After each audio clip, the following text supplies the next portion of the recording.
Hello guys, welcome back to my YouTube channel. तो guys, आज की क्लास आपके लिए काफ़ी ख़ास क्लास होने वाली है।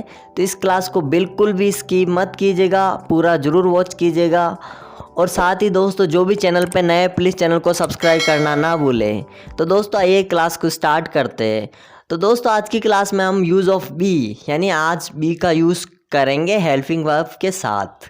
यानी जो हेल्पिंग वर्ब होती है उनके साथ आज हम बी का प्रयोग करेंगे। तो दोस्तों, जैसे एग्जाम्पल कैन बी, मैं बी, यानी कैन के साथ बी का यूज़, मे के साथ बी का use, must be and will be, यानी बी के जो बी का यूज़ है वो मस्ट के साथ और विल के साथ। यानी आज हम सारी हेल्पिंग वर्ब के साथ बी का यूज़ पढ़ेंगे। तो दोस्तों, बी है जो कि अजब गजब कमाल करेगा। आज बी क्या अजब गजब कमाल करेगा हमारी अंग्रेजी सीखने में। तो दोस्तों, इस क्लास को बिल्कुल भी स्किप नहीं करना, पूरा वॉच जरूर करना। तो दोस्तों, हमारा पहला प्रयोग है कैन के साथ बी का ना, जैसे जिसका मीनिंग है जा सकता है, जा सकती है, जा सकते हैं, जा सकता हूँ। तो दोस्तों, कैन बी का जो मीनिंग है जा सकता है, जा सकती हूँ, जा सकते हैं, जा सकता हूँ। यानी सेंटेंस जो भी वाक्य होता है उसके लास्ट में अगर ये सब सकता है, शक्ति आता है, तो दोस्तों यानी कैन के साथ बी का प्रयोग हुआ है ना। तो जैसे एग्जांपल है यू कैन बी अरेस्टेड, या यहाँ पर क्या आया है, you can be arrested, can भी आया यानी सकता है ना। तो आपको गिरफ्तार किया जा सकता है, अरेस्टेड यानी गिरफ्तार, यू कैन बी अरेस्टेड यानी आपको गिरफ्तार किया जा सकता है ना। तो जा सकता है यानी कैन बी। अगला they can be defeated, defeat यानी हारना है ना, डिफीटेड यानी हराया जा सकता है ना। तो दे कैन बी डिफीटेड यानी उन्हें हराया जा सकता है ना दोस्तों, हराया जा सकता है। इट कैन बी डिस्ट्रॉयड यानी इसे नष्ट किया जा सकता है, डिस्ट्रॉय यानी नष्ट करना या ख़त्म करना। इट कैन बी, यहाँ पर भी कैन बी आया यानी जा सकता है। It can be destroyed, they can be defeated, you can be arrested. तो दोस्तों, इस प्रकार हम कैन का प्रयोग सीखे है ना। अगला है विल के साथ बी का प्रयोग। तो दोस्तों, अब हम विल के साथ बी का प्रयोग करेंगे। तो विल बी, विल के साथ बी का प्रयोग होने पर क्या होगा, विल बी। और लास्ट में क्या आएगा, होगा, होगी, होंगे, होंगा। तो जो वाक्य होता है उसके लास्ट में क्या आएगा, होगा, होगी, होंगे और होंगा। जैसे एग्जाम्पल है they will be at home, will be आया यानी ये क्या है, विल के साथ बी का प्रयोग हुआ है। They will be at home यानी वे घर पर होंगे, होंगे आया ना, होंगे यानी विल बी। अगला आई विल बी हैप्पी यानी आई विल बी हैप्पी यानी मुझे खुशी होगी, आई विल बी हैप्पी यानी मुझे खुशी होगी। अगला है he will be going, he will be going यानी वह घर जा रहा होगा, होगा, होगी, होंगे, होंगा। तो दोस्तों, ये सब आएंगे यानी विल के साथ बी का प्रयोग हुआ है। अगला है मेक के साथ बी का प्रयोग। जो मैं होता है दोस्तों, एक तरह से मॉडल होता है, उसके साथ बी का प्रयोग होने पर क्या हो जाता है, मैं भी। यानी वाक्य के अंत में क्या आएगा, जा सकता है, जा सकती है, जा सकते हैं और जा सकता हूँ। ये चारों अगर वर्ड आएंगे, और दोस्तों साथ में आपको याद रखना है इन वर्डों में कैसी फीलिंग होनी चाहिए, संदेहास्पद संभावना होनी चाहिए, यानी एक तरह से संदेह की भावना होनी चाहिए। जैसे एग्जाम्पल है आई मे बी रॉन्ग, नहीं गलत हो सकता हूँ, हो सकता हूँ। आई मे बी रॉन्ग, मैं गलत नहीं हो सकता हूँ। वी मे बी लेट यानी हमें देर हो सकती है, एक तरह से संदेह की यहाँ पर संभावना हुई है ना। तो यानी मैं रॉन्ग नहीं हो सकता हूँ और मैं मतलब लेट नहीं आ सकता हूँ। तो यहाँ पर एक तरह से संदेह की भावना है ना स्पष्ट हुई है। अगला है मस्ट के साथ बी का प्रयोग।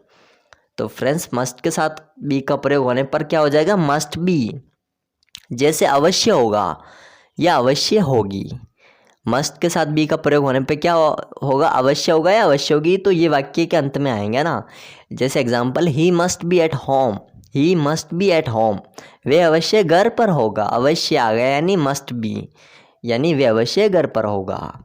अगला she must be at the office, she must be at the office, office यानी कार्यालय, यानी वे अवश्य कार्यालय पर हो गया ना, she must be at the office. अगला है Rohan must be at school, must be यानी अवश्य, यानी रोहन अवश्य स्कूल में होगा, रोहन अवश्य स्कूल में होगा यानी Rohan must be at the school है ना।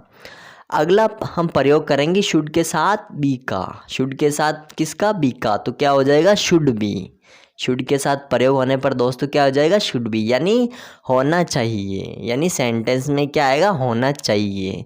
यानी he should be at home, उसे क्या होना चाहिए, घर पर, उसे घर पर होना चाहिए।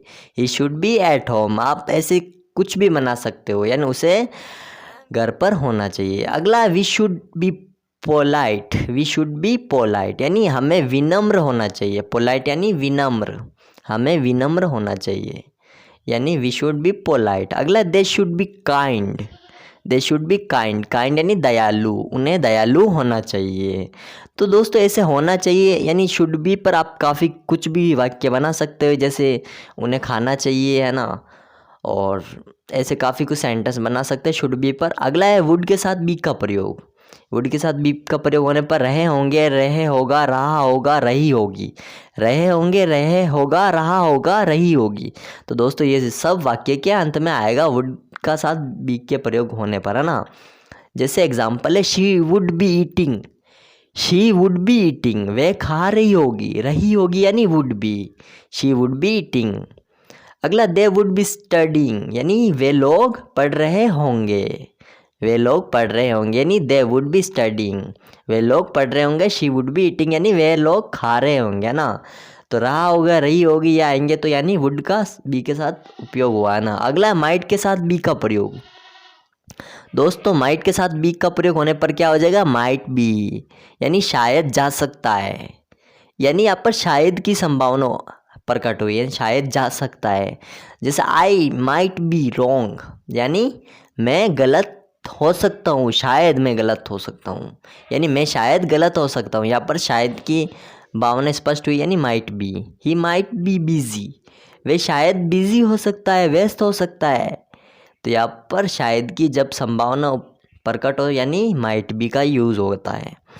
दे might be late, they might be late, यानी उन्हें शायद देर हो सकती है, दे माइट बी लेट, यानी उन्हें शायद देर हो सकती है। तो दोस्तों शायद जब कभी भी आएगा, यानी जा सकता है, शायद के बाद जा सकता है यूज़ होगा, तो माइट के साथ बी का प्रयोग जरूर होगा। तो दोस्तों आज के लिए इतना ही। अगर वीडियो अच्छी लगी तो प्लीज़ वीडियो को लाइक कर अपने फ्रेंड्स के साथ शेयर जरूर करें और चैनल को सब्सक्राइब करना ना भूलें। Thank you so much.